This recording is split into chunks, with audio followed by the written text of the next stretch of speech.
हाय दिशा, कैसे हो? मैं ठीक हूँ। हाँ, काफी थैंक यू फॉर टाइम से हैविंग हम मी। कोशिश कर रहे थे ये या रिकॉर्डिंग के आई लिए। Think 2 years. हाँ, 2 साल हो 2 years, गए। या तो अभी क्या चल रहा है, मतलब what are you working on? I think अभी आप राखी गढ़ी भी गए थे। या राखी गढ़ी के साथ तो मेरा association doctor Manjul is the director of that excavation, उनके साथ ही रहा है पिछले 2-3 साल से। तो Rakhi Garhi was my last excavation project. पर चल तो बहुत ही कुछ रहा होता है हमेशा। There is always so many things to do in archaeology. या तो अभी आप गए थे राखी गढ़ी पिछले बार? या 2024, नॉट दिस दिसंबर वाला जो एक्सकवेशन था वहाँ नहीं थी मैं, but I was there previous excavation. तो क्या मिला उधर इस बार? सी राखी गढ़ी में स्ट्रक्चर्स की तो कमी है नहीं, there are lot of structures this time. In fact जनवरी दिसंबर वाले टाइम में they were able to trace a possible water structure, a tank which has to be there because any settlement you have to have a water source or some sort of water management, especially in the areas which are arid. Hmm. Like you can see an example is Dholavira. You have reservoirs, you have tanks, you have wells. तो वो तो कहीं पे भी होने भी चाहिए थे. And so Dr. Manjul has also spoken about it. So that is one latest. Before that, there were a lot of structures that we were being found, especially at Mount number 3, which is quite important, but because it was unexcavated by previous excavators. So Mount number 3 mein there is a stepped structure, which is fascinating, but there's more work needs to be done in that. But वो क्या, that. मतलब उसका क्या significance है step? सी significance देखो क्या है ना, आर्कियोलॉजी में बहुत टाइम लगता है टू अंडरस्टैंड कि उसका इंटरप्रिटेशन कैसा होगा. According to the director of the excavation, it's possibly a stadium, a possibility of an open area or a area where people or crowd gathers. So that could be a place because जो steps है उसकी काफी wide है. अपने सीढ़ी वाला steps नहीं है. They are wide enough for people to sit. How you see in amphitheaters, amphitheater के steps कैसे होते हैं? थोड़ा wide होते हैं. Steps are little wider in width. तो वैसे steps है. And we were able to trace at least 6 levels, and it is spread over a very large area, but we were able to excavate or expose about 30 meters in length. But it goes beyond that for sure. तो अभी शायद जो अभी recently conclude हुआ है वो शायद 11वां round था जहाँ पे एक्सकेवेशंस हुए हैं। Yeah. 11 बार राखी गढ़ी में ऐसा क्या है, मतलब बार बार सी वहाँ पे? एक तो क्या है ना कि साइट बहुत बड़ी है, तो 11 एक्सकवेशन उसके सामने बहुत छोटी हैं. बिकॉज एक्सकवेशंस के लिमिटेशंस होते हैं और हम लोग का excavation process is very small, very tedious, and excavation takes time. So it's time taking and it's pains taking process जो होता है. और कितना भी आप खोद लें और हम एक स्ट्रक्चर को, एक ट्रेंच को भी एक्सकवेट करने के लिए टाइम लगता है. तो given the share size of the settlement, 11 years or 11 field seasons are not enough. There are sites in Turkey, there are sites in China, other places where the excavation is going on for 20, 30 years. And Pompeii, for example, they're excavating every year. तो हमारा field season होता है, तो हमारे बहुत सारे challenges होते हैं, जिसकी वजह से हम थोड़े टाइम के लिए ही excavate कर सकते हैं. अच्छा, मतलब तो सर्दियों में सर्दियों ज़्यादा? में प्रेफरेबली, बट इंडिया में भी क्योंकि क्लाइमेटिक कंडीशंस चेंज होते हैं from area to area. in southern regions excavations are done in different time period, whereas in north we do it differently. So but कहीं पे भी आप एक्सकवेट कर रहे हो, आपका जो फील्ड सीजन होता है हमेशा छोटा ही होता है. You can't excavate throughout the year, and humanly भी पॉसिबल नहीं है to excavate throughout the year. तो हम ये क्यों नहीं करते हैं कि मतलब जैसे हमको पता है कि राखी गढ़ी का कितना बड़ा एक्सटेंट है और कितना इम्पोर्टेंट वो साइट है, तो हम मतलब राउंड द ईयर क्यों नहीं कर सकते? या बारिशों में तो हम एक्सकवेट कर ही नहीं सकते हैं बिकॉज सारा मड ब्रिक के स्ट्रक्चर्स हैं, तो वो तो अगर ओपन रह गए तो वो बह ही जाएंगे. तो before monsoons we have to cover them, protect them for future purposes. तो we can't excavate. Summers are brutal यार. I have excavated when the temperature hit 48, Hisar side 49. बहुत एक्स्ट्रा होता है। एंड इट्स चुभती है और सर पे लगती है, यू नो आप बर्दाश्त भी कितना करोगे, and then you have to change your timings which really screw up your sleep pattern. For actually instance, in जैसे summers, किसान करते हैं वैसे कर सकते हो, सुबह समर्स में 5 वही बजे करते उठ हैं, के। वही करते हैं। फिर हम समर्स में वैसे ही क्लॉक हमारा सेट हो जाता है हाँ, कि हम 4 बजे उठेंगे, 5 बजे साइट पे, 10 बजे खत्म, फिर पूरे समय रहेंगे एंड फिर 4 बजे फिर शुरू करेंगे, 7 साढ़े 7 तक खींचेंगे। लेकिन पॉइंट ये होता है कि हम टेंट्स में रहते हैं। अब किसान झोपड़ी में रह लेगा या अपने घर में रह लेगा, या उनके घर होंगे ना, अपने एटलीस्ट जाके सो जाएगा। हम टेंट में तो वो जो बीच का टाइम होता है ना, एकदम मरने वाला टाइम होता है कि कोई आके हमें, मतलब एसी वेसी नहीं है इससे क्या उधर? कहाँ एसी होगा? गाँव में कहाँ एसी लाओगे आप? और टेंट्स में आप एसी कनेक्शन कहाँ दोगे? हम्म, यू नो कहाँ से मिलेगा एसी कनेक्शन?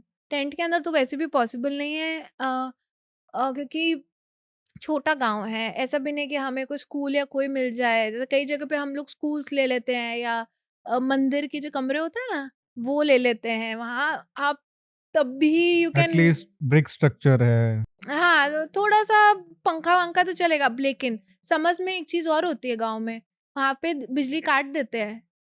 बिकॉज़ वो हार्वेस्ट सीज़न होता है, तो कहीं तार गिर जाए तो पूरी धान में आग लग जाएगी, तो वो बिल्कुल। शॉर्ट सर्किट के डर से पूरा वो दोपहर में इलेक्ट्रिसिटी कनेक्शन ही नहीं होता। तो you need generators, so you need all these things.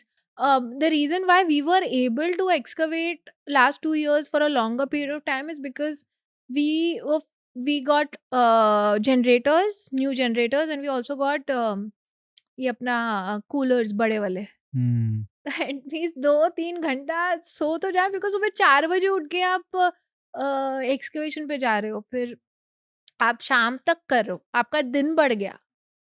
फिर आप अगर 7:30-7 बजे काम खत्म करो, then you have to do recording. तो वहाँ पे ना क्या होता है, जैसे किसान जाते हैं तो सुबह तो खाली पेट जाते हैं और 5 से 9-10 बजे तक काम करते हैं जम के। उसके बाद ऐसी डाइट लेते हैं वो कि फिर सो जाते हैं आराम से, फिर नींद ही आ सकती है और कुछ नहीं हो सकता पेड़ एंड के नीचे। हाँ, बट कई बार क्या होता है कि मेरे केस में क्या होता है कि आई हैव टू, उसमें हम क्या करते हैं कि सोते नहीं हैं, क्योंकि हमारा जो रिकॉर्डिंग होता है एवरी डे फील्ड में, साइट पे हमारा जो रूटीन रहता है वो थोड़ा लंबा होता है, हम्म, बिकॉज टाइम कम होता है, and we have to do everything by the book also. We have to, antiquities का रिकॉर्डिंग होता है, फिर हमें फ़ोटोग्राफ़ी करनी होती है, हमें फ़ोर्टनाइटली रिपोर्ट देनी होती है। ये ज़्यादा लोगों को नहीं पता है, बट हर 15 दिन में एएसआई को रिपोर्ट जाती है। That's mandatory for everybody who excavates under तो मतलब सुबह एएसआईज़। काम करते हो उसके बाद फिर क्या क्या किया है उसको। वो करना पड़ता है ना, क्योंकि और फिर अगर आपके पास स्टूडेंट्स हैं, तो उनको भी थोड़ा आपको उनसे भी काम निकलवाना पड़ता है, because then they will be like, नहीं करते हैं, वो भी थक जाते हैं, क्योंकि नया एक्सकवेशन होता है, पहला एक्सकवेशन होता है, तो दे गेट एग्ज़ॉस्टेड। तो हम्म, फॉर एज़ अ सुपरवाइज़र और इंचार्ज एट साइट, हम मेरा काम डबल होता है।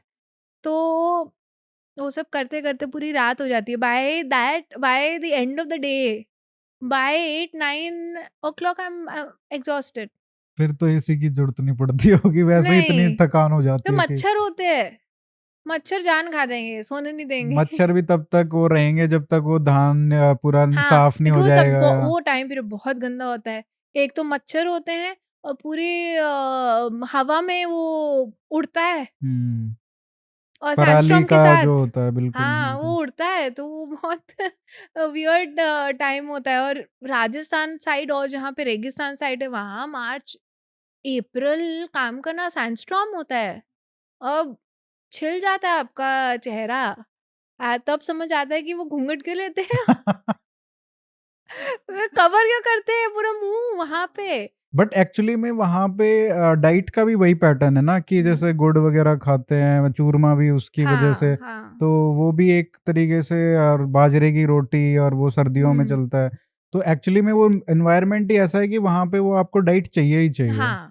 तो वो आपका बेनिफिशियल होती है, आप लोग भी अपना सकते हो ये नहीं, सब। गुड़ तो हम खाते ही हैं, गुड़, और ये तो हर खाने के साथ हमें मिलता ही तो है, ये साइड में पहले ही मैंडेटरी प्रोटोकॉल था है, क्या? ये प्रोटोकॉल है। अच्छा। गुड़ तो खाओगे ही तो हम बच्चे जो नहीं आते उनको बोल देते हैं कि गुड़ तो खाना ही खाना है, खाने के साथ। और छाछ होती है वो तो है ही, it's like you have to have छाछ और दही।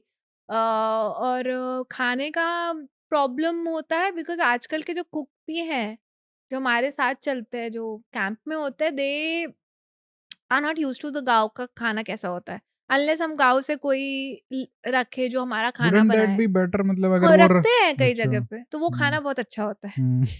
क्योंकि उनको लोकल चीज़ें होती है, सरसों का तेल लोकल आता है, तो बहुत सी बनता है यूजुअली। लेकिन ये भी होता है कि जो बच्चे आते हैं, they are not used to it. उन सबके अलग-अलग प्रेफ़रेंस होते हैं। तो हम अगर 15-20 लोग हैं, तो हम कितने लोग बाजरे की रोटी और ये सब खा पाएँगे? नहीं है हैबिट में अभी। तो but still it's an experience, it's fun. Rakhi Garhi का सबसे स्पेशल मोमेंट क्या था जब एक्सकवेट कर रहे थे, या कोई ऐसी बड़ी फाइंडिंग जो आप उसका पार्ट रहे? सी बड़ी फाइंडिंग तो हम लोग के ना एक है प्रॉब्लम इवन आर्कियोलॉजिस्ट की भी, कि we want something which we glamorise and से ये स्पेक्टेकुलर है। स्पेक्टेकुलर चीजें खोदने के चक्कर में हम उसका जो कॉन्टेक्स्ट है या जो इम्पोर्टेंट चीज़ है वो मिस कर जाते हैं। हम्म। एक्सकवेशन हम क्यों करते हैं?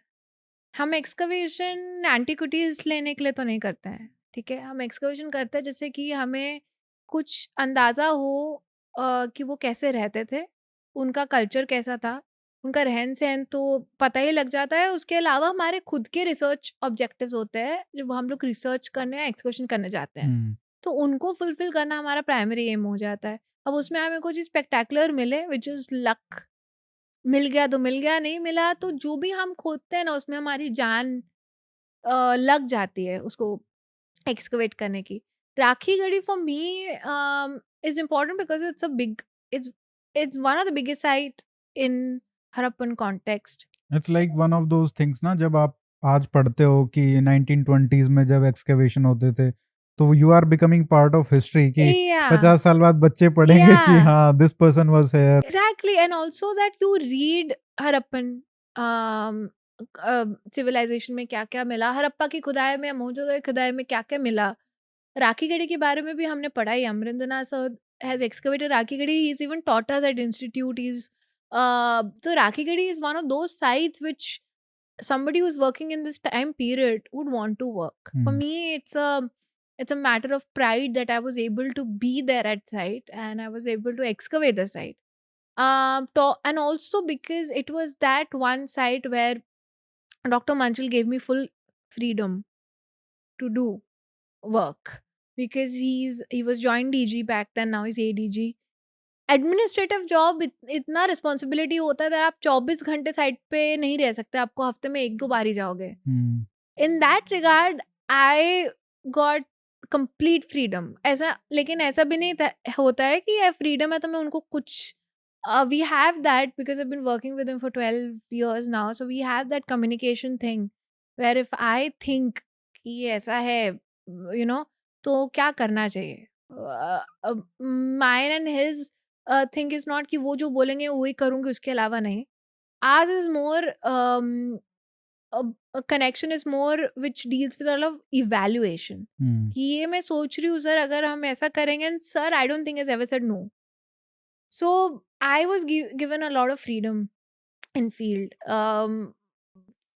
and in that regard understanding the site without at times it would be days when sir won't come, like he would come weekend to weekend, so week में वो खुद का दिमाग जो चलाना होता है ना, that really changes your perspective. उसमें थोड़ा रिस्पॉन्सिबिलिटी भी बढ़ जाती है रिस्पॉन्सिबिलिटी तो कि पहले भी थी, like I've excavated but Barnava you also yourself become so individually, aware कि aware in the Harappan context, हम्म।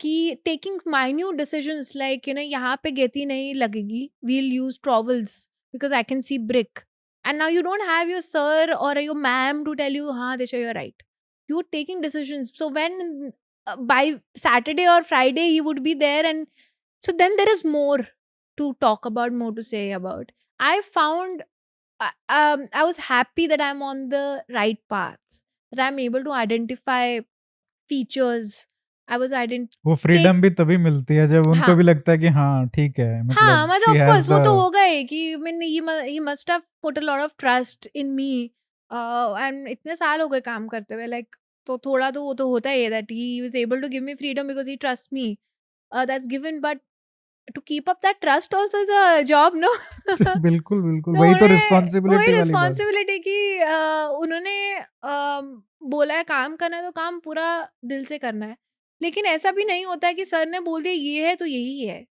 वो पूरा हम कन्वर्सेशन होता है जब हम वो स्टेप स्ट्रक्चर जब था तो मैं वहाँ सिर्फ साइट साफ करने के लिए गई थी तो माउंट 3 पे काम शुरू नहीं हुआ था तब तक उससे पहले 1 साल पहले काम हुआ था बट उस एरिया को ऑलरेडी आइडेंटिफाई कर लिया था पिछले साल ही I was at mound number 1 and I was like कि बहुत सारे बच्चे हो गए हैं अभी माउंट 3 पे भी हमें ट्रेंच लेना तो I should start so I just took few labors and I made a team of students and I divided them into 2 areas hmm, and I took one team and I said कि area बस brush मार के पूरा area साफ कर देना ज़्यादा vegetation नहीं था ऊपर पर जो भी है वो थोड़ा क्योंकि लोग वहाँ गाँव वाले कूड़ा फेंकते हैं उस एरिया पे तो वो कूड़ा वगैरह जो है साफ करा दो साफ हुआ एंड वो ब्रश मारने लगे साफ करने के लिए ऊपर का मिट्टी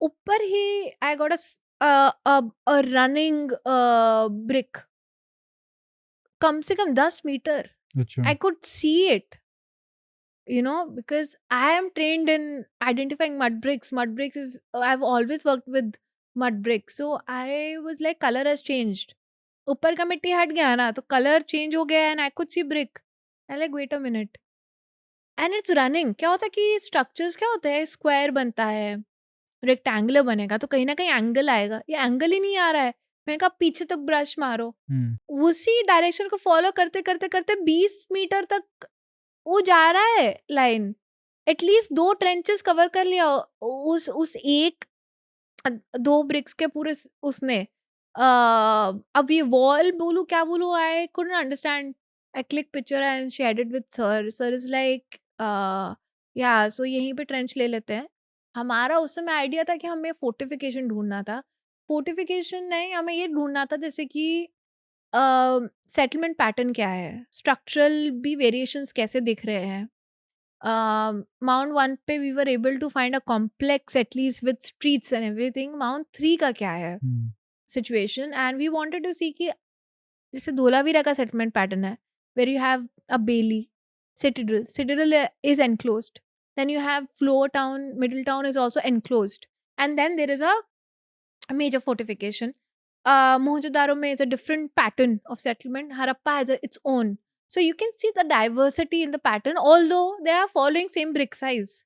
रेशो फॉलो कर रहे हैं वो हुँ, तो अब बड़ी साइड तो राखीगढ़ी भी है ना उसका क्या है फोर्टिफिकेशन अमरिंदर नाथ सर ने डिस्कस किया था अपने प्रिलिमिनरी रिपोर्ट में कि there is a fortification amount to अब ये अब राखीगढ़ी को आप देखोगे ना बहुत लार्ज एरिया में स्प्रेड है अभी तो हैबिटेशन है तो वो इतना मैसिव स्केल आपको विजुअली दिखता नहीं है but if you look at the aerial photos और satellite picture you will understand the huge settlement hmm, and there are peaks मतलब at one time there was small settlements which makes up Rakhi Garhi at present जो राखी खास और राखी शाहपुर का जो पूरा area है वो पूरा एरिया एक साइट बनाता है राइट तो mount 1 was more or less a work craft person's settlement or a metallurgist or a workshop area hmm, Mount 2 seemed to be a very grandiose sort of a area जहाँ पे बहुत structures हैं बड़े structures हैं mount 4 पे habitation है सिर्फ vertical excavation हुआ है वहाँ तो mount 3 is not that disturbed वहाँ पे इको मज़ार है बट ज़्यादा डिस्टर्बेंस नहीं है हुँ, माउंट 3 पे शायद हमें पता लगे कि एनक्लोजर एक है कि हर ये छोटी छोटी देखिए क्या हमारे घर में भी हम बाउंड्री बनाते हैं ना और फिर हमारी सोसाइटी की बाउंड्री होती है ना तो ये सोसाइटीज की बाउंड्रीज हैं एंड देन क्योंकि अभी मेन बाउंड्री मिलना मुश्किल है खेत है तो आइडिया वाज दैट बट ये क्या सिर्फ़ टीलों पे ही मिलता है, ये वहीं पे एक्सकवेशन होता है या आप प्लेन एरिया नहीं, पे भी प्लेन्स में भी करते हैं, ओके खेतों में ऑलरेडी लेवल हो चुका होता है, तो वहाँ पे डिस्टर्ब्ड कॉन्टेक्स्ट भी बहुत मिलेगा, है ना? तो वहाँ तो पे priority wise you have to see priority although हम खेत में भी करते हैं, ट्रेंचेस वहाँ पे भी ले जाते हैं, जो बरेल है वो खेत में है, फ्लैट है, वो भी तो काफी बड़ा एरिया निकला काफ़ी था। बड़ा एरिया है। तो आइडिया उसमें माउंट 3 का यही था कि to see if there is an enclosure because there has to be, the mound का एलिवेशन बहुत है उधर, 13 मीटर तक का माउंट है। तो वो सर तो सेड जब वो कि झाड़ू लगा रहे थे, तो हाँ, आपको लगा कि हाँ, तो कुछ लंबा रन बड़ा कर मिला रहा है ना है। हाँ। स्ट्रक्चर, तो अब भी लगता है कि okay maybe we get an enclosure because it's a although एक ही लेयर दिख रहा था। फिर वो इस साइड पे like north was where I am facing you right, तो वेस्ट में उन्होंने मारना शुरू किया, तो हमने कहा कि अभी तो अच्छा एविडेंस मिला है, अभी कल वील सी से ब्रश मार के देखते हैं कहाँ कहाँ ब्रिक्स जा रहे हैं, हम्म, क्योंकि अब समझ आ रहा था कि मड ब्रिक तो हर जगह है। अब यहाँ पे मैं गेती नहीं मार सकती, आई कांट यूज, वैसे भी मैं राखी गढ़ी में पिकैक्स यूज ही नहीं करी है, माउंट वन पे भी ऊपर ही स्ट्रक्चर है, hmm. Just I think 5 centimetre I remove सिर्फ ब्रश और ट्रॉवल से, and I got a huge 18 metre long wall. So what is the feeling like कि मतलब ऐसा लगता होगा ना कि यार पता नहीं क्या। To be able to do it, actually क्या है ना कि दिस इज मेरा इतने सालों का जो ट्रेनिंग है, it's not paying off, so you see your investment sort of giving returns, you know, and I think sir ka investment hai which is giving returns. That's how it is like, मतलब Yeah. आप नीचे वालों को करते हो, फिर वो अगली जनरेशन को करेंगे, वो अगली या जनरेशन को। तो बच्चों को भी ये समझाना, बच्चे बहुत टायर्ड हो जाते थे, उनको लगता था हिटलर है, she is bloody making us only do brushing and गेती मार रही, गेती मारने नहीं दे रही, थ्रिल कहाँ है, एड्रेनलिन कहाँ है, ऐसे गेती मारने में होता है ना वो आइडिया होता है। तो to tell students with over there for the first time कि देखो यहाँ पे हम पिकैक्स यूज नहीं कर सकते बिकॉज अमरिंदर नाथ सर की जो रिपोर्ट्स थे उसमें ऊपर ही स्ट्रक्चर थे, तो मुझे ये आइडिया है, कि ऊपर ही स्ट्रक्चर है, हम एज एक्सकवेटर जा रहे हैं, हमें विल पता है। Damage otherwise. हाँ, तो उनको ये कंडीशनिंग से बाहर निकालना, ट्रेन करना कि ट्रॉवल, चाकू, ब्रश, ये these are your best friends, you have to use them and understand them. एक ट्रेंच में जहाँ मेरा वॉल का टर्निंग मिला था माउंट वन पे, स्ट्रीट का टर्निंग था विद द वॉल टर्न, वहाँ पे student, the group of 2 students were working in that quadrant, उनको मैंने 1 महीना सिर्फ ब्रश और स्क्रेपिंग करवाया है, धीरे धीरे धीरे धीरे वो, I think they lost it, they must be cursing me, but I had no option, and then 1 महीने बाद 7 वाले क्वाड्रेंट में जैसे ही ब्रिक्स मिले, दे वो लाइक वो हो सकता है, immediately we found the turn and we could able to understand it's a process. So आपका भी तो ऐसे ही हुआ होगा ना ट्रेनिंग लाइक। हाँ, मेरा भी ट्रेनिंग ऐसे ही था। तो now you have the rewards for that. मेरी ट्रेनिंग में मंजू सर के साथ ही हुई है, वो डायरेक्टर थे तब मैं स्टूडेंट थी, बट मेरी ट्रेनिंग में ऊपर इतना बताने वाले लोग नहीं थे एक्सेप्ट फॉर वन, उन्होंने बताया था कि ब्रिक आइडेंटिफाई कैसे करनी है, मड ब्रिक, क्योंकि एज अ साहब जाओ आप, मिट्टी मिट्टी लगेगी आपको, आपको तो वहाँ मोटार नहीं पहली बार दिखेगा, तो कहाँ पता चलेगा। आपको नहीं पता लगेगा। और मैंने तो खुद दिया था, मुझे लगा कि क्या हमें पढ़ाते हैं, लेयर का कलर चेंज हुआ, कंपोजिशन चेंज हुआ, that is where you change the layer, so वो हमें बताया जाता है। तो जैसी मिट्टी का रंग बदला तो आई थॉट ये लेयर दूसरी हो गई, तो मैं तो वो एक्सकवेशन दिन खत्म हो गया, मैं वो ब्रश व्रश मार के, ये फॉलो करते हैं हम थोड़े practices which are little rigid and they are very strict, करके I was doing recording, and then he comes and he is like, Disha नीचे आओ, ऐसे मैं नीचे गई, अरे कोई पानी का स्प्रे लाओ, वो स्प्रे होता है, तो पानी क्या, मोटार अलग रेट में पानी सोक करेगा, ब्रिक है वो पोरस कम होगी तो पानी नहीं इतना वो करेगी, तो देन जैसे हम स्प्रे किया, I could see, and then the thrill that you find, and मेरी वो पूरी साइड पे मेरा स्ट्रक्चर सबसे पहला था, वो भी वॉल ही थी, And I was like, my God, I was so happy and I was so excited, and that day I remember that I was eager to go back to the site. So that is वरना what उससे पहले like it's a process. it's a process, and आपको अगर कुछ नहीं मिल रहा है तो आप एक पॉइंट पे होता है कि कितना कितना. And then I went back to the site and then there were only mud bricks in my trench. Only mud bricks. It was actually, क्या था वो, वर्कशॉप होती है ना, वर्कशॉप थी. घर के पीछे का आंगन भी वही था जो मड ब्रिक से भरा हुआ था, और वहां पे वर्कशॉप है आंगन में. टैंक भी था, और 2 स्ट्रक्चर्स भी थे घर के अंदर के रूम जैसे, और बीच में ओपन एरिया था. और वो सब समझ में नहीं आया, 2 साल लगे उसको एक्सकवेशन होने में. Then I was able to understand that area. अभी भी है, मतलब लोग रहते हैं वहां पे, but how come they are not living there on the top of it, उसको समतल करके कर हमको. रहे हैं ना, माउंट 4 पे तो सब मॉडर्न हैबिटेशन है. अच्छा. लेकिन वो उसका आप डिपॉजिट देखो, माउंट 1 का 20 मीटर है. माउंट 4 का, माउंट 4 का 20 मीटर है. वो जैसे साइड का कॉन्टूर जा रहा है ना, वही वही वैसे वैसे घर है. अच्छा. अभी उधर प्रॉब्लम ये है कि वहाँ वो ड्रेनेज इतने अच्छे से नहीं कर पाते हैं गांव में. वहाँ वो नहीं कर पाएंगे बिकॉज पूरा नीचे आर्कियोलॉजिकल मटेरियल है, पूरे स्ट्रक्चर्स ही स्ट्रक्चर्स हैं. तो ऐसा नहीं है कि माउंट्स पे घर नहीं है. लोग बहुत सारे साइट्स पे मॉडर्न हैबिटेशन है. कुछ जगहों पे मज़ार बन जाती है, जैसे माउंट 3 पे है. माउंट 1 पे भी एक्चुअली घर थे, प्रोटेक्शन के टाइम पे वो कुछ घर हटाए हैं. और माउंट 6 है जो अर्ली हड़प्पन है, वो तो पूरा फ्लैट हो गया है खेती के लिए. उन्होंने इनफैक्ट वो पूरा नीचे 5-6 मीटर और डिग करा है, बिकॉज स्ट्रक्चर्स है ना, तो वो मॉइस्चर नहीं मिलेगा खेती करने के टाइम पे. तो उन्होंने और नीचे डिग किया है, तो पूरा साइड ही वो कर दिया. अभी आई थिंक माउंट वो एरिया भी प्रोटेक्शन में ले लिया है ऐसे, है ना. तो ऐसा नहीं है, होते हैं, लेकिन लोगों को पता नहीं तो होता ये है. डिफरेंट मतलब सिविलाइजेशंस या पीरियड्स का लेयर्स हैं. एक ही पीरियड है ये, ऑलमोस्ट एक ही सिविलाइजेशन है, बट इतना डिपोजिशन क्यों है उसके अलग रीजंस हैं. हर चीज टाइम पीरियड में काउंट नहीं होगी इधर. क्या होता है कि अगर मेरे पास पैसा ज्यादा है, तो I am building a 2 floored house. किसी के पास पैसे कम है, तो वो कहेगा कि मैं 1 फ्लोर लगाता हूँ, 1 फ्लोर उसके ऊपर मेरा बेटा लगाएगा. कि पहले थिंकिंग होती थी कई जगह पे कि मैंने उसकी घर जगह बना छोड़ दिया. देते थे. हाँ, तो आगे मेरे नेक्स्ट जनरेशन विल बिल्ड, मैंने घर तो बना दिया. और जहाँ वर्कमैन या क्राफ्ट होता है ना, वहाँ पे फ्लोर्स नहीं, इतने फ्लोर्ड घर नहीं, इतने नहीं बनते हैं. वहाँ पे एक्सपेंशन होता है area, because you need an area for workshop, you need area to store your raw material. But multi storeyed कहाँ बनेगा?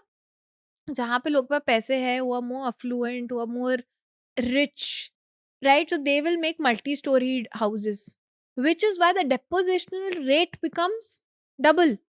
Mount 1 पे they are craft people, तो उनको क्या है, they will make humble settlements. They will in one area they are making humble settlements. Layer by layer उनका deposition है. तो वहां पे भी आप देख पा रहे हो कि कोई ना कोई सेग्रीगेशन है, कि ये थोड़े वैसे हाँ, यहाँ पे एब्सोल्युटली, अमीर लोग रहते हैं यहाँ पे. एब्सोल्युटली. माउंट 3 में इतना ऊंचा क्यों है? क्योंकि उनके घर की जो वॉल्स ही हैं वो 10-12 कोर्सेज हैं. आपको वहाँ वेल मिल रहा है, आपको इतनी सॉलिड वॉल्स मिल रही है, जो माउंट 1 में मिसिंग है. वॉल्स है, मड ब्रिक वहाँ पे भी है, but there's a different settlement pattern because the community is different, वो living at the same time. Gated society type का होगा. Exactly, living at the same time. Mount 3 पर डिपोजिशन इसलिए ज्यादा है, स्ट्रक्चर मोटे मोटे बड़े बड़े हैं, टाइम पीरियड सबका सेम ही है, एवोल्यूशन पैरेलली चल रहा है, इसलिए माउंट. बट जो माउंट नंबर 4 है, जहाँ अभी हैबिटेशन है, वहाँ पे सिर्फ वर्टिकल एक्सकवेशन हुआ है. शिंदे साहब ने भी सिर्फ वर्टिकल एक्सकवेशन किया है. इवन अमरिंदरनाथ साहब ने भी उधर ही वर्टिकल एक्सकवेशन किया, बिकॉज मॉडर्न हैबिटेशन है. तो वहाँ पे हम हॉरिजॉन्टल नहीं जा सकते हैं. हम देख नहीं सकते कि वहाँ पे इतना ज्यादा डिपोजिशन किस लिए है. क्या हमारे पास अभी भी कोई टेक्नोलॉजी नहीं है कि हम ऊपर से तो भी मैपिंग कर लिमिटेशन सकें? है, करते हैं. लिडार है, we have remote sensing also, we have GPR which can easily map it. But उनकी लिमिटेशंस भी हैं because they can only penetrate to a certain distance, whereas our thickness of material is over 13 14 15. सो वो जो pickup करेंगे वो ऊपर ऊपर के लेयर के स्ट्रक्चर्स पिक करेंगे, अनोमलीज जो पिक करेंगे बट क्या ग्राउंड आपको पे। वो बता सकते हैं कि अच्छा यहाँ पे हम खुदाई करें पहले, हाँ, प्रायोरिटाइज करें तो?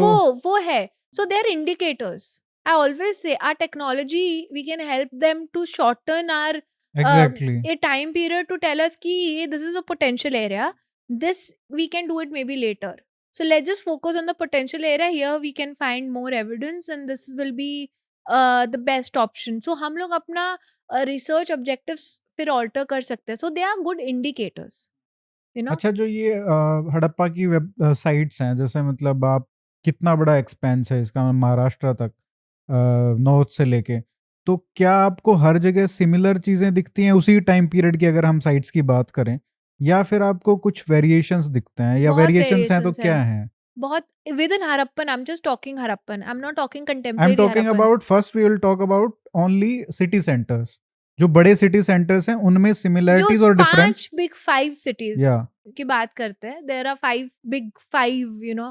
You have Mohenjo-daro, Harappa, Dholavira, Rakhigadi and Ganveriwala, which is being excavated right now. It's protected. अभी excavation शुरू हुआ है, सिंध में है वो। तो जो 4 excavated sites हैं उनकी मैं बात करती हूँ। तो जो हरप्पा और मोहनजोदारो है, they are on the in the Indus river system.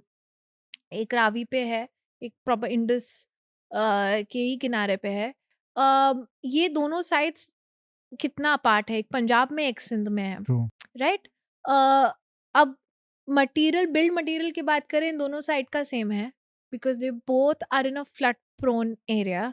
आज भी अगर बहुत ज़्यादा बारिश होती है तो हरप्पा के आसपास पानी भर जाता है, इंडस फ्लड करती है, Indus is a very flood prone उसी रिवर। प्लेन पे है वो। तो उन्होंने मटेरियल कौन सा चूज किया जो कि बारिशों में और फ्लड्स में उनकी सिटीज को प्रोटेक्ट कर सके, इसलिए वहां पे मैसिव फोर्टिफिकेशंस भी हैं रिवर बैंक्स के जो पास। So they have used baked bricks, right? Whereas you come to sites which are on Saraswati river system or on Ghaggar and Dishtavati, Chotang वाला जो area है, राखीगढ़ी है and then कालीबंगा भी है एक site। दोनों की Kalibangan is fortified. It's a smaller comparison in size in comparison to Rakhigarhi, but दोनों का material क्या है?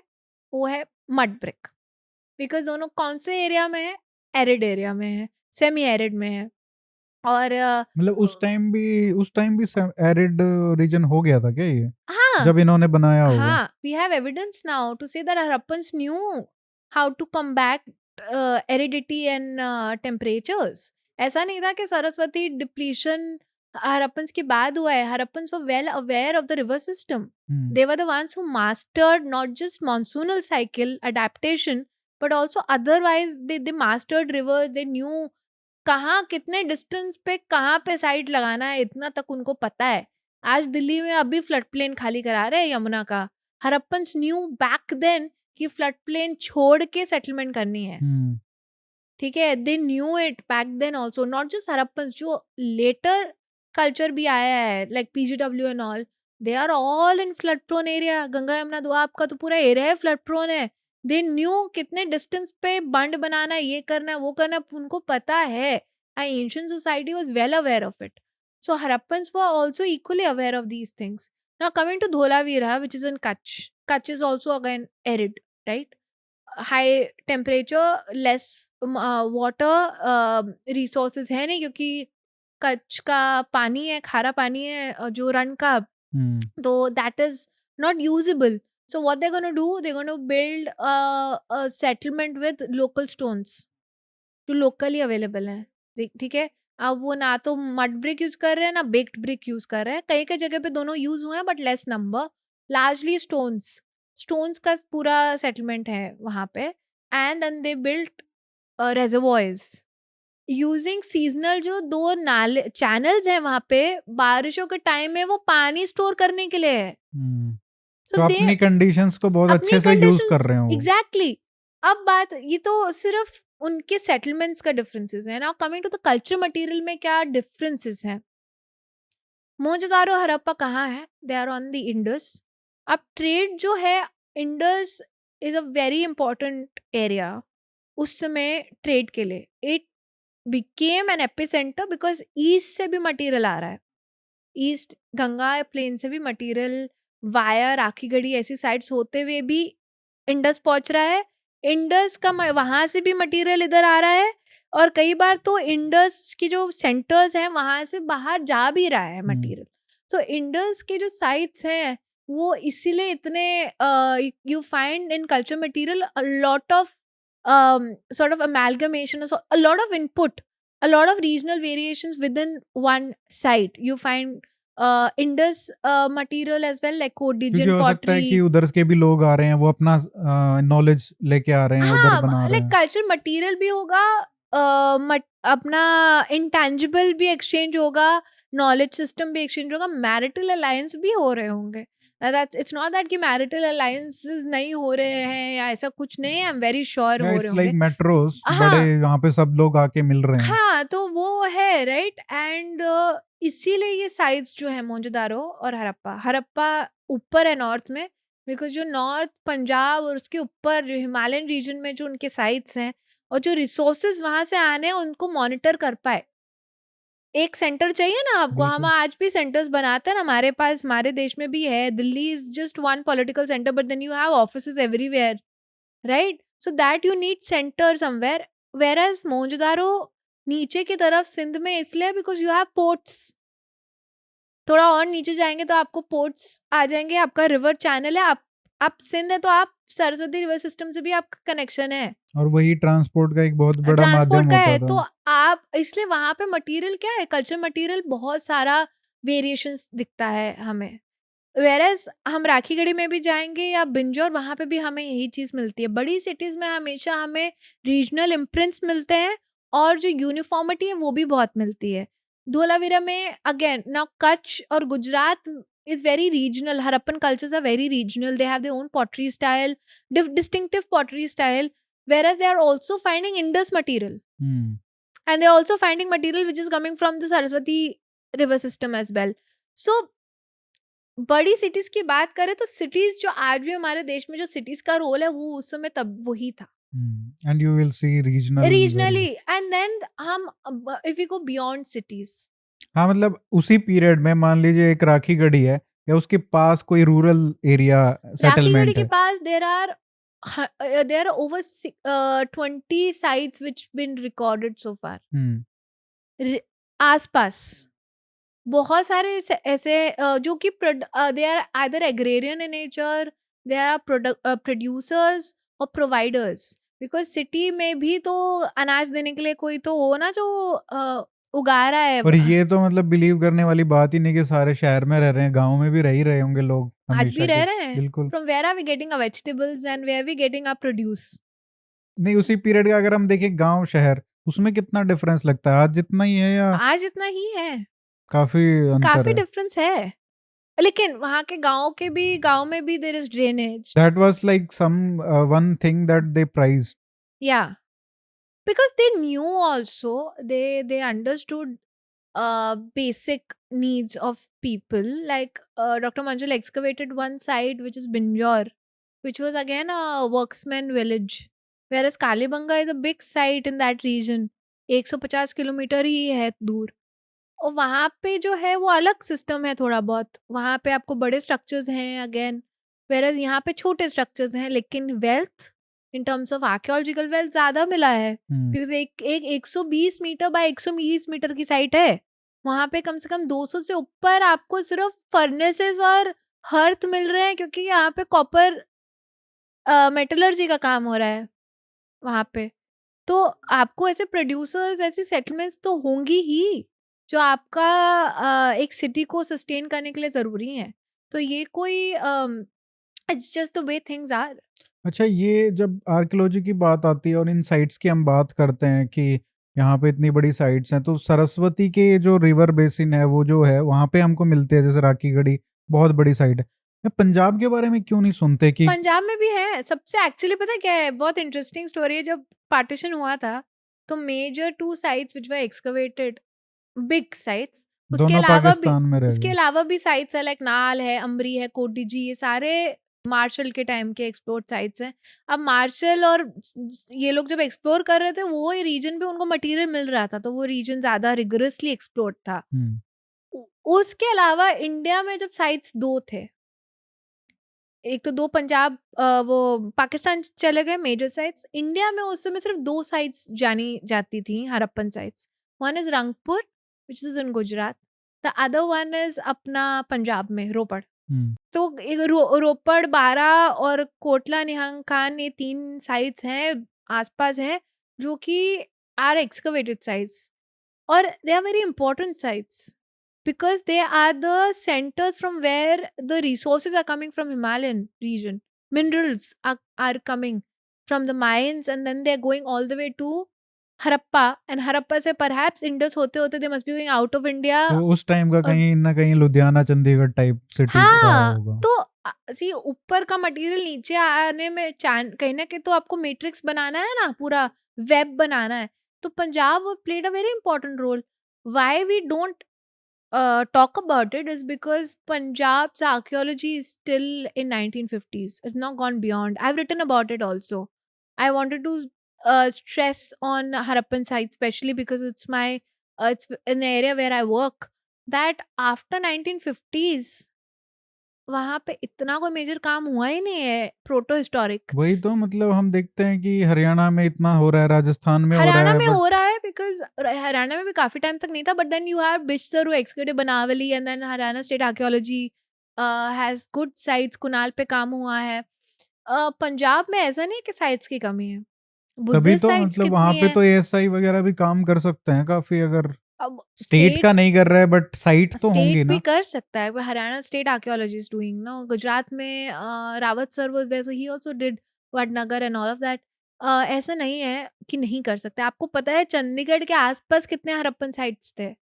चंडीगढ़ में खुद हड़प्पन साइट थी। अच्छा। हाँ, और चंडीगढ़ खुद आसपास पैलेथिक साइट्स भी हैं, प्री हिस्टोरिक साइट्स भी हैं, बिकॉज शिवालिक फुटहिल्स है वहाँ, बहुत रिच है। लेकिन आज कहाँ गए वो sites? All gone. In fact reported भी हैं।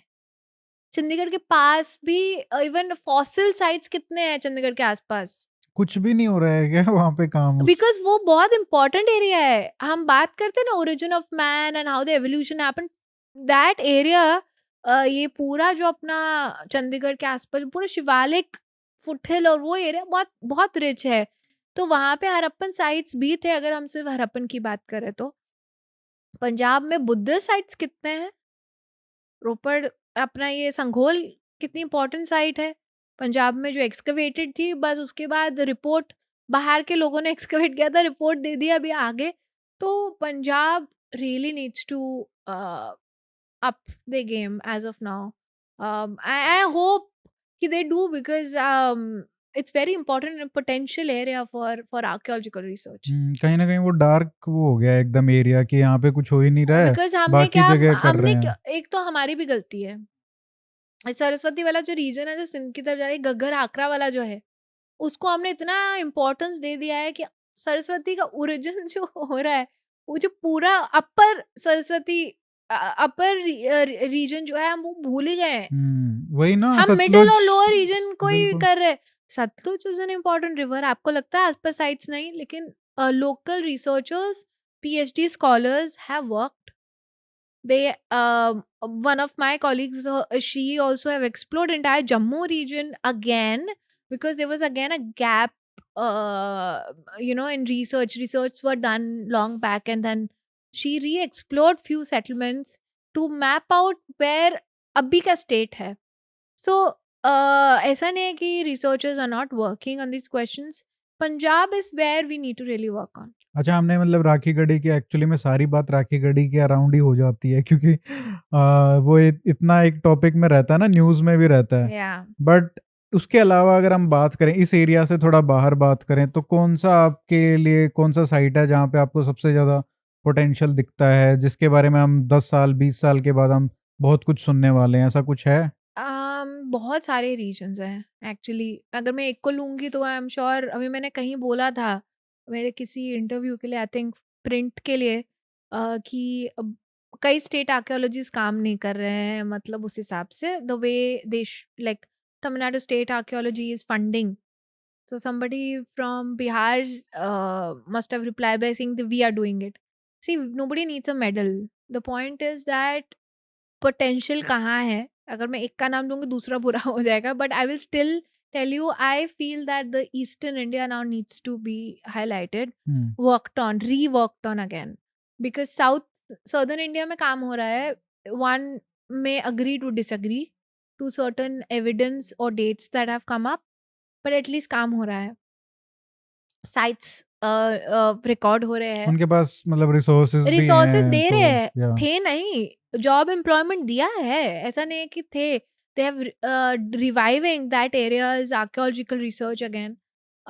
We need to, I wish, Bihar is a very important place if we talk about the east, right. वो तो हम भूल ही जाते हैं, है ना. ट्रू. हम बिल्कुल ही भूल जाते हैं कि वो पार्ट जो है गंगा को पूछता है. गंगा की सिविलाइजेशन को भी थोड़ा सा हमें वेटेज देना चाहिए. पूरा ही एक्चुअली बिहार, पूर्वांचल, वो वाला रीजन वेरी बहुत potential, not only just Harappan वाला टाइम वो पीरियड, उसके बट बाद वाला भी, ना, उससे उससे पहले वाला पहले. भी. अच्छा. There are a lot of potential when it comes to prehistory. You have so much of potential. So I feel that, I mean, I would love to work there. मैंने यूपी तक, बागपत तक ही काम किया है, उसके आगे I have not worked, but I've seen the sites. I wish, you know, like many are excavated and then reported ये जो as हम well. मतलब इतना सारा एक्सकवेशन कर रहे हैं, इनका ध्यान भी रख रहे हैं क्या? मतलब कि आपने वही एक्सकवेट कर दिया, आपने बना दिया, बट मैं जैसे राखी गढ़ी भी कई बार जा चुका हूँ, वहां पे जाता हूँ, मतलब बिटोड़े तो आपको पता ही होगा, अब तो पता चल गया होगा कि वहां पे गोसे जो लगा के वहां पे उस साइट के पास ही वो चल रहा है, मतलब भैंसें घूम रही हैं इधर उधर. तो क्या मतलब राखी क्या गढ़ी तो फिर भी थोड़ा अच्छा है, but I am talking about कि बिल्कुल ही कई डेजर्टेड होंगे ना, कि उनका ध्यान रख रहे हैं क्या हम? डेजर्टेड तो कोई साइट ऐसे है नहीं, और डेजर्टेड साइट्स का भी ध्यान नहीं रख रहे हैं आई थिंक. और जो साइट्स नॉन डेजर्टेड हैं जहाँ सेटलमेंट भी है, उनका भी कोई ध्यान इतना नहीं खास रखा जा रहा है. मैं अभी घग्गर सर्वे किया था मैंने, फिर से कुछ साइट्स पे सैम्पलिंग था, तो बरौर गई थी मैं. बरौर किधर प्रोटेक्टेड पड़ता है ये? साइट है. ये घग्गर पे ही है, कालीबंगा से आगे है थोड़ा. अनूपगढ़ वाले एरिया में पड़ता है. बरौर श्री गंगानगर. श्री गंगानगर डिस्ट्रिक्ट में ही है. तो एक्सकवेटेड साइट है. आई थिंक 2004-5 में एक्सकवेशन हुआ था उसका. और बहुत बड़ी साइट है. कालीबंगा के बाद सबसे बड़ी आई थिंक बरौर एक सेटलमेंट है वहाँ पे. और एक बोर्ड ही है वहाँ कोने में, प्रोटेक्शन नोटिस वाला जो बोर्ड होता है एसआई का, उसके ऊपर कंस्ट्रक्शन हो रही है. उसके माउंट के ऊपर आसपास घर है, खेत उसी के है. ऊपर हो रही है? हाँ, वहाँ पे एक कमरा बन रहा है, वहाँ कमरे का पूरा सामान लाके रखा है, सीमेंट रखा है, साइट के ऊपर रखा है. It's a protected site and इतनी बड़ी साइट है वो. कालीबंगा से छोटी है लेकिन बड़ी है. पोटेंशियल है, एक्सकवेशन में काफ़ी पोटेंशियल दिखता है. जो एक्सकवेशन हुई थी उसकी, डॉक्टर उर्मिला संत ने आई थिंक एक्सकवेशन किया था. बट कहाँ है लोग? साइट के ऊपर से बस जा रही है. क्या? हाँ, साइट बाउंडेड नहीं है, कोई बाउंड्री वॉल नहीं है साइट की, तो लोग यूज़ नहीं करेंगे. कल को आपको क्या पता लगेगा कि कुछ मीटर चला गया है, कुछ फीट कट के निकल गया है. आप वापस ला सकते हो वो चीज़, नहीं. तो प्रोटेक्शन का कौन ज़िम्मा उठाएगा? ऐसी एक्शन बहुत कौन सारी लेगा? साइट्स हैं. ऐसी तो भाई, I can't tell you. If I go on, like, A. Ghosh explored that region in 1950s and he reported over 100 sites. That was the first major exploration that region after independence. मुझे लगता है आज 60% sites are gone. 60% are gone. Are gone. I can give you statistics. Give me a month. I will give you, but it's gone. बड़े बड़े sites रह गए हैं, लेकिन जो छोटे छोटे माउंट्स उन्होंने रिपोर्ट करते सब खत्म. तो ये कैसे प्रोटेक्ट कैसे कर सकते हैं इनको? किसकी जिम्मेवारी है मतलब बहुत ये? स्टेट एंड एएसआई, सिर्फ एएसआई का रोल नहीं है इसमें. स्टेट का उतना ही राइट है, रोल है, जितना एएसआई का है. क्योंकि एएसआई सारे साइट्स प्रोटेक्ट नहीं कर सकता. वो इम्पोर्टेंट साइट्स ही प्रोटेक्ट करेंगे. लेकिन जो बाकी के साइट्स हैं वो तो स्टेट को करने पड़ेंगे, राइट? उसके अलावा भी आप, ये तो सिर्फ एक रीजन की बात बोल रही हूँ मैं, दिल्ली के आसपास कितने आर्कियोलॉजिकल साइट्स हैं आपको पता है? कितने साइट्स प्रोटेक्टेड हैं मॉन्यूमेंट्स के छोड़ के? दिल्ली में आई एम नॉट श्योर कि सारी गुड़गांव प्रोटेक्टेड में होंगी। देवा हरप्पन साइट्स। अच्छा, यस, आज तो सिटी बन गया, तब तो इट वाज गाँव ही था पहले तो। विलेजेस ही थे ना, ग्रुप ऑफ हुँ, विलेजेस। वहां पे साइट्स थे, हरप्पन साइट्स, पीजीडब्ल्यू साइट्स, तो पूरा समतल हो गया अब तो। All gone. तो हम एक्सकवेट करते करते करते अब मुझे तो कभी कभी लगता है हम कुछ सालों बाद हमें शायद साइट्स ही ना मिले एक्सकवेशन करने को, क्योंकि जो हमने कर लिया हम उसको भी संभाल नहीं पा रहे, और जो हम कर सकते थे वो बचा नहीं है। तो तो ये पता कैसे चलता है कि जैसे मतलब माउंट तो टीला जो उस टाइप का है, वो तो हमारे गाँव में भी है, तो मतलब कैसे पता चले कि इसमें कुछ मिल सकता है? कैसे किसको अप्रोच कर सकते हैं? an archaeologist can tell you the potential of the site. Yeah, looking at the material and looking at the site, understanding the layout, the landscape, हम उसको समझ सकते हैं। और वो ट्रेनिंग का पार्ट होता है हमारा, कि without excavating understanding how much potential the site holds, so an archaeologist can tell you that. तो आप नई-नई साइट्स पे भी जाते हो टू लाइक, या किसी कोई बताता है आपको तभी जाते हो आप नहीं लोग? नहीं नहीं, कई लोग तो बताते हैं, लेकिन अभी क्या काफी जगहों पे एरियाज ऐसे हैं कि जो थरोली एक्सप्लोर्ड हैं पुराने एक्सप्लोरर्स के, उन्होंने एक्सप्लोर किए हैं। एंड देन हम कई लोग बताते भी हैं कि यहाँ साइट है, यहाँ साइट है। फिर कई बार ऐसा भी होता है कि we are exploring and we stumble upon a site which is new. North में मुझे लगता नहीं कि कोई हमें ऐसी नई साइट्स बहुत कम होंगी। Most of the sites will be already explored और reported somewhere. Hmm. Bihar ka, I think you will find more potential in that region in eastern India. Bihar and Bengal is a place which I really want something to come out in terms of pre and proto historic period, which is going beyond 3000.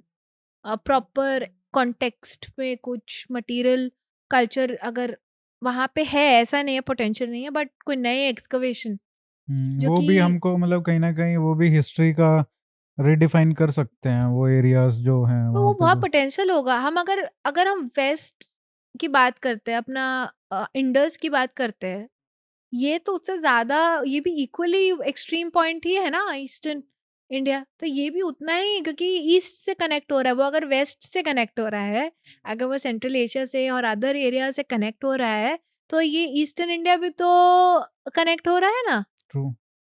तो वहाँ पे भी तो cultural influence different ही है ना। वहाँ पे हमने देखा ही नहीं इतने अच्छे से, जितने अच्छे से हमें स्ट्रेस करना चाहिए। तो I am sort of quite interested in this region because वहाँ बहुत पोटेंशियल है। Like sites like Rajgriha, Nalanda, these are like iconic sites. ये तो फिर भी मतलब हम कह सकते हैं थोड़ा रीसेंट है, but it can go really like thousands of years back. या वहाँ पे पोटेंशियल है, प्री हिस्ट्री की पोटेंशियल है जितनी बाकी एरियो में है, एरियाज़ में है पोटेंशियल। बहुत सारे लोग हैं जो इंटरेस्ट लेते हैं आर्कियोलॉजी में, कम से कम कमेंट सेक्शंस में तो लेते ही हैं, बट पता नहीं पढ़ने के लिए कितने लोग जाते हैं। किस टाइप के लोग आपके पास आ रहे हैं जो आप नई जो जनरेशन है वो आर्कियोलॉजी की तरफ अट्रैक्ट हो रही है, कैसे वो उनको कैसे मतलब वो जा सकते हैं उस एरिया में? जी, काफ़ी लोग मुझे बोलते हैं कि मेरे को भी बोलते हैं कि I want to be an archaeologist, I want to learn archaeology, but to becoming an archaeologist is a whole journey that one needs to take, and it's not an easy or a short journey. It takes a long time, and it's a learning in process, that as we go we learn, as we go we sort of reevaluate ourselves. ये um क्या मतलब PhD करने से भी ज़्यादा difficult है जो normal PhD है? नहीं, पीएचडी उससे भी ज़्यादा डिफिकल्ट पेशेंस है। चाहिए। मुझे लगता है पीएचडी भी बहुत इजी नहीं है। PhD is someone but who's PhD done। In archaeology वाला तो फिर और ही अलग होगा ना हाँ, उसका लेवल तो। आर्कियोलॉजी में एक तो पैशन में, अगर आपका पैशन नहीं है तो वैसे भी आप आर्कियोलॉजी में होगे नहीं, और जो लोग हैं उनका पैशन है इसलिए वो आर्कियोलॉजी में है। How we can get into it, there are different ways. जब मैं स्टूडेंट थी दिल्ली यूनिवर्सिटी में, तब मेरे को इतने इतना कोई एडवाइस करने वाला था नहीं। I just found my own path. मुझे बोला गया था कि if you want to be an archaeologist marry a rich man. because there's no money in archaeology. So I tell people this. There's no money in archaeology. I just want to be honest. I'm sad about it. I hope I can someday help and change this, because the kind of struggles I have gone through, a lot of my colleagues have gone through, in terms of not having good monetary benefits or financial resources available to us. I hope that कहीं ना कहीं हम लोग ये change कर पाए. The next generation of archaeologists जो charge लें और they change this, but there is no a lot of money. But अगर पैसे की बात ना करें और यहाँ पे हम सिर्फ ऐसा रिसर्च और ऐसा डिसिप्लिन की बात करें तो बहुत पोटेंशियल है.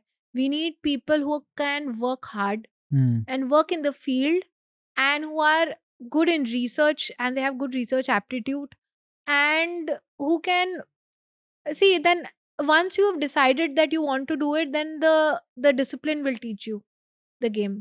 I don't have to teach you also. The discipline will do the good talking, and then you will adapt those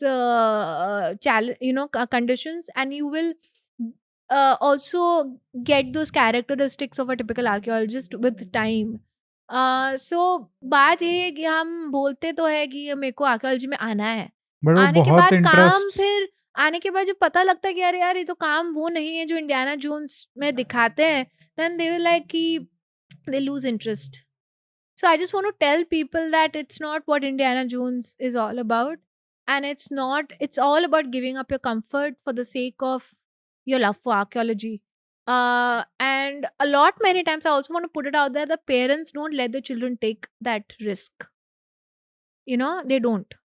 but जैसे कोई हिस्ट्री में कर रहा है तो आर्कियोलॉजी में कर ले तो कोई फर्क है उसमें यार? बहुत फर्क है. अच्छा, हाँ, तो हिस्ट्री में archaeologist- ज्यादा प्रोस्पेक्ट्स है मतलब? आर्कियोलॉजी में भी नहीं, हिस्ट्री में भी इतने नहीं है. आई थिंक जॉब एम्प्लॉयमेंट का तो मेरे ख्याल से कल्चरल सेक्टर में हर जगह यही प्रॉब्लम है. ये कल्चर सेक्टर के अंदर ही आता है. तो हिस्ट्री में एटलीस्ट ये है कि हिस्ट्री की रिसर्च अलग होती है, आर्कियोलॉजी की रिसर्च अलग है. स्ट्रगल्स दोनों सबके आई थिंक सेम ही है. लाइक जॉब्स तो वैसे भी हमारे कंट्री में there is an issue with jobs, and I don't have to stress about it. I think newspapers been covering that for decades now. But how one can become an archaeologist, what is important. You can find your own path, and once you do, archaeology will do the rest. Like you क्या will मतलब learn. उसको जैसे हमारे जैसे लोग भी जो थोड़ा टाइम के बाद कुछ और करके मतलब क्या एक इस तरीके से सीख सकते हैं? लाइक किसी का अगर इंटरेस्ट है तो कोई एक्सकवेशन हो रहा है वहां पे जाके कुछ सीख सकते हैं, like not as a professional but या मतलब जस्ट इंटरेस्ट है किसी का? See, क्या होता है ना कि एक तो हमारे यहाँ पे सिखाने के लिए आर्कियोलॉजी या सीखना भी मतलब गलत बात है, मतलब वो मेरे को कहना चाहिए कि क्या देख सकते हैं कि देख तो ऑब्जर्व आप कर सकते हैं? आप देख तो सकते ही हो. हाँ, आप जा सकते हो, साइट्स पे जाना मना नहीं है. अच्छा. फोटोज लेना कई कई साइट्स पे मना होता है, because you are the because people पता आर नहीं नॉट ना इन वो जू. क्या मतलब खुद का इंटरप्रिटेशन करके हाँ, कर तो दे. वो होता है. और ऑल्सो ये भी होता है कि लोग बहुत फोटोज खींचते हैं, ऐसा लगता है कि we are like caged animals है, विच इज बट आप देख सकते हो. सिखाने में प्रॉब्लम ये होती है, आई टेल यू ऑनेस्टली. अगर आप साइट का डायरेक्टर बोलते हैं आप आ जाओ, अब क्या है, ये टाइम पीरियड छोटा होता है. सिखाने के लिए पेशेंस चाहिए, सीखने के लिए भी पेशेंस क्योंकि चाहिए. इसमें तो कई सालों सालों लग या जाते तो हैं. वो टाइम क्विक हमारे पास होता है और हमें काम जल्दी जल्दी करना होता है. We need to get the work done quickly. तो उसमें ये होता है कि इतना टाइम होता नहीं है सबके पास. इंस्टीट्यूशंस इसलिए होते हैं सिखाने के लिए, मास्टर्स में बच्चों को सिखाने के लिए होता है. पर ये एक्सपेक्ट किया जाता है कि once you done your masters you would know what archaeology is about, so that people don't have to teach you. You will learn as you go. So ये प्रॉब्लम होता है when you have a non archaeologist on site. और मेरे को बहुत mails और messages भी आते हैं, बट अनफॉर्चुनेटली हर जगह पे लग्जरी नहीं है कि आप सीख पाओ. बट ये जैसे एक्सकवेशन होता है तो you can go and visit and see. But होना चाहिए. आई फील समर स्कूल्स होने चाहिए. वी कैन इजीली गेट तभी वॉलंटियर्स. तो मतलब इंटरेस्ट आएगा ना. स्कूल्स हैं जैसे आपके पास राखीगढ़ी के आसपास के स्कूल्स, उनके ट्रिप्स कराने चाहिए. ट्रिप्स तो होते हैं. अच्छा. राखीगढ़ी में बहुत बच्चे आए थे. ओके. मतलब कभी कभी तो ऐसा होता था एक दिन में 5-5, 6-6 बसेस आ रही हैं और That's पूरा good. समय लाइक, और कितने 100 200 बच्चे. एंड वेरी कोई तो स्मार्ट होगा मतलब जिसका इंटरेस्ट जागेगा उसमें. टीचर्स. या टीचर्स फिर टीचर्स इंटरेस्ट दिखाते हैं तो बच्चों को लाते हैं, बच्चों को पहले बता के लाते हैं, and then kids see us working and then they are interested. So schools का कभी आई डोंट थिंक कभी मना कोई करेगा, क्योंकि they are the future of our country. They should know what kind of work we do. I have never seen, I've never said no to anybody or Dr. Manju, anybody, any side I've worked with, people always come to the side and see. अभी काफी questions रह गए मेरे Maybe next time. हाँ, क्योंकि आपको जाना भी है. Yeah, so thank you so much. thank मुझे you. बहुत अच्छा लगा. काफी here. नॉलेज मिली लोगों को. तो थैंक यू. हम Thank you so much. Hopefully next जल्दी मिलेंगे. Yeah. 2 साल का इंतजार नहीं करना Yeah. पड़ेगा. Yes. So Thank you. best of luck for your future. Thank you. And thank you. Thank you.